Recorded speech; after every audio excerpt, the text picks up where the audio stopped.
નમસ્કાર, હું નીતિન પટેલ. તમે જોઈ રહ્યા છો સમાચાર મેં આગળ ન્યૂઝ. હવે જોઈએ આજના સમાચાર. ગાંધીનગર જિલ્લામાં વધી રહેલા ચોરીના બનાવોને અટકાવવા પોલીસે વિશેષ અભિયાન હાથ ધર્યું છે.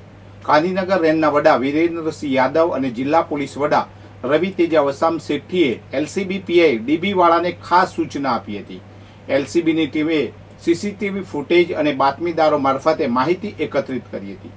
ગત 27 જુલાઈના રોજ ઇન્ફોસિટી પોલીસ સ્ટેશન વિસ્તારમાં પેટ્રોલિંગ દરમિયાન મળેલી બાતમીને આધારે પોલીસે 5 આરોપીઓને ઝડપી પાડ્યા હતા.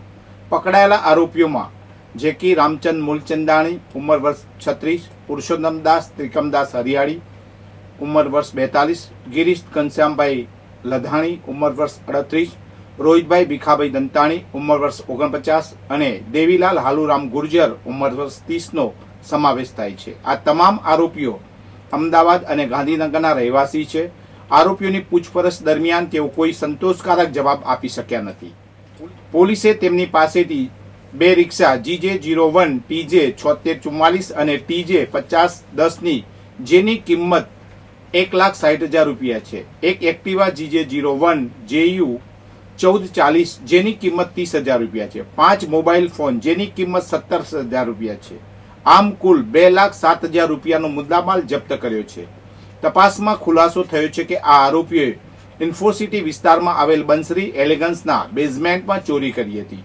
પોલીસે ગણતરીના દિવસોમાં જ આ ચોરીનો ભેદ ઉકેલી નાખ્યો છે. હાલ આ કેસની વધુ તપાસ ઇન્ફોસિટી પોલીસ ખાતે ચાલી રહી છે. હિંમતનગરમાં હાથમતી નદી પર બનાવેલ હાથમતી પિકઅપ વિયર અડધો ફૂટ ઓવરફ્લો થઈ રહ્યો છે. આ કારણે હાથમતી નદીમાં 450 ક્યુસેક પાણીની જાવક થઈ રહી છે. હાથમતી કેનાલમાં 150 ક્યુસેક પાણી વહી રહ્યું છે. હાથમતી પિકઅપ વિયરમાં 550 ક્યુસેક પાણીની આવક ચાલી રહી છે, જેને કારણે 8.5 મીટર પાણી ભરાયું છે. આ પાણી અડધો ફૂટ ઓવરફ્લો થઈ રહ્યું છે.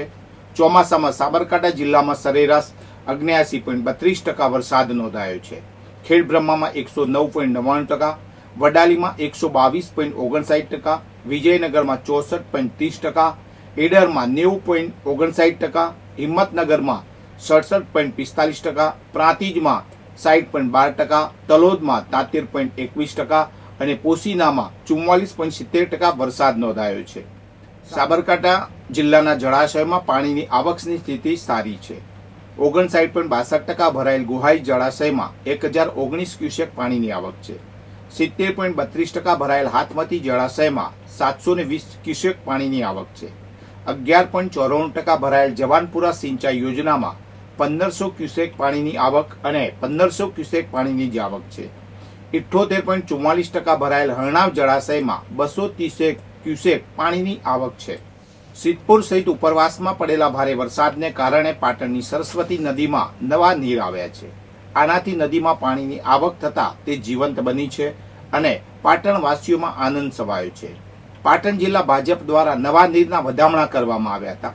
સિદ્ધપુરના કાલેડા ગામમાંથી પસાર થતી ખારોવહો નદીમાં પણ નવા નીર આવ્યા છે. ખડિયાસણ ગામની જાહેર જનતાને નદી તરફ ન જવા સૂચના આપવામાં આવી છે. ઉપરવાસમાં વરસાદ વધારે હોવાને કારણે પાણીનો પ્રવાહ વધી શકે છે. ટ્રાફિકની અવરજવર શક્ય ન હોવાથી અને દુર્ઘટના ટાળવા માટે આ રસ્તો બંધ કરવામાં આવ્યા છે.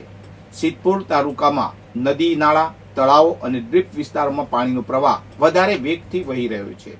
સલામતીના ભાગરૂપે સિદ્ધપુરથી ખંડિયાસણ, તાવડિયાથી વાઘાણા, પચકવાડાથી મેસર, સુજાણપુરથી સેદરાણા, સેદરાણાથી ડુગરિયાસણ, મુડવાડા ડીપ, રસુલ તળાવ, પેપલ્લા તળાવ વિસ્તાર અને દસાવાડાથી ધનાવાડા સુધીના વિસ્તારોમાં પોલીસ બંદોબસ્ત ગોઠવવામાં આવ્યો છે. લોકોને આ વિસ્તારમાં અવરજવર ન કરવા સૂચના આપવામાં આવી છે. પાટણના રોકડિયા ગેટ મુજપુર ખડકી વિસ્તારમાં આવેલી દત્ત ઇન્ડસ્ટ્રીઝની ઓફિસમાંથી પોલીસે એક જુગારધામ પકડ્યું છે. પાટણ બી ડિવિઝન પોલીસે દરોડા પાડીને 8 શખ્સોને રૂપિયા 2,24,250ના મુદ્દામાલ સાથે ઝડપી પાડ્યા છે. પોલીસના જણાવ્યા અનુસાર આરોપી ડાયાભાઈ પરમારે પોતાની દત્ત ઇન્ડસ્ટ્રીની ઓફિસના બંધ રૂમમાં અંગત ફાયદા માટે 3 પત્તીનો જુગાર રમાડવા માટે બહારથી માણસો બોલાવ્યા હતા. આ દરોડા દરમિયાન પોલીસે કુલ 8 શખ્સોને પકડ્યા હતા. ઝડપાયેલા આરોપીઓમાં ડાયા પરમાર, જગદીશ પટેલ, નરેશ ઠક્કર, ભૂપેન્દ્ર ઠક્કર, દિલીપ કુમાર સદવાણી, ગૌરંગ નંદકુમાર પરીખ, મુકેશ પટેલ અને હરેશકુમાર ઠક્કરનો સમાવેશ થાય છે. પોલીસે દરોડા દરમિયાન આરોપીઓ પાસેથી રૂપિયા 1,39,250 રોકડા, 52 નંગ ગંજીપાના, 8 મોબાઈલ ફોન કિંમત રૂપિયા 85,000 અને 282 નંગ ટોકન જપ્ત કર્યા હતા. આમ કુલ રૂપિયા 2,24,250 નો મુદ્દામાલ કબજે કરવામાં આવ્યો છે. આ મામલે પાટણ બી ડિવિઝન પોલીસ મથકે જુગાર ધારા કલમ 4 અને 5 મુજબ ગુનો નોંધી વધુ તપાસ હાથ ધરવામાં આવી છે. શ્રાવણના પ્રથમ સોમવારે શિવ ભક્તોમાં અનેરો ઉત્સાહ જોવા મળ્યો હતો. અર્ધનારેશ્વર મહાદેવ વરિયાળીવાડા જૂના ગંજ બજારથી એક ભવ્ય કાવડ યાત્રાનું આયોજન કરવામાં આવ્યું હતું. શ્રદ્ધાળુઓ શિવ ભક્તિના રંગે રંગાઈને બમ બમ બોલેના જય ઘોષ સાથે કાવડ લઈને નીકળ્યા હતા. આ યાત્રા સત્રપત્રેશ્વર મહાદેવ મંદિર દામજીરાવ બાગ પાસે પહોંચી હતી. આ ભક્તિમય માહોલમાં શિવ ભક્તો ભગવાન શિવના રંગે રંગાયેલા જોવા મળ્યા હતા. કાવડ યાત્રા દરમિયાન ભક્તિમય ગીતો અને ભજનો ગુંજી ઉઠ્યા હતા. આ ભજનોએ વાતાવરણને શિવમય બનાવી દીધું હતું. શ્રદ્ધાળુઓ દ્વારા ભગવાન શિવની ભક્તિભાવપૂર્વક પૂજા અર્ચના કરવામાં આવી હતી. શ્રાવણ માસ દરમિયાન આવા ધાર્મિક કાર્યક્રમો અને ઉત્સવોનું આયોજન શિવ ભક્તિને વધુ ગાઢ બનાવે છે. શિવ ભક્તોએ આ પવિત્ર માસની શરૂઆત ઉત્સાહ અને શ્રદ્ધાથી કરી છે. ઊંઝા ઉનાવા હાઈવે પર હોટલ કારવાન નજીક ગંભીર અકસ્માત સર્જાયો છે. મહેસાણાથી પાટણ જઈ રહેલી હોન્ડા સિટી ગાડીના માર્ગમાં અચાનક કૂતરું આવી જતા ચાલકે સ્ટીયરિંગ પરનો કાબુ ગુમાવ્યો હતો. ગાડી ડિવાઈડર પર ચડી પલટી ખાઈ ગઈ હતી. અકસ્માતમાં ગાડીમાં સવાર 2 વ્યક્તિઓને ઈજા પહોંચી હતી. બંને ઘાયલોને તાત્કાલિક સારવાર માટે હોસ્પિટલમાં ખસેડવામાં આવ્યા હતા. મધરાતે આ અકસ્માત સર્જાયો હતો. 108 મારફતે ઊંઝા નગરપાલિકા ફાયર ટીમને કોલ મળ્યો હતો કે હાઈવે પર ગાડી રોડ વચ્ચે પડી છે. ફાયર ટીમે તાત્કાલિક ઘટના સ્થળે પહોંચી મિની ફાયર ફાઈટરની મદદથી ગાડીને સાઈડમાં કરી હતી. અન્ય કોઈ દુર્ઘટના ન સર્જાય તે માટે આ કાર્યવાહી કરવામાં આવી હતી. અકસ્માતનું મુખ્ય કારણ અચાનક રસ્તા પર આવેલું કૂતરું હોવાનું જાણવા મળ્યું છે. વધુ સમાચાર માટે જોતા રહો સમાચાર મેં આગે ન્યૂઝ. નમસ્કાર.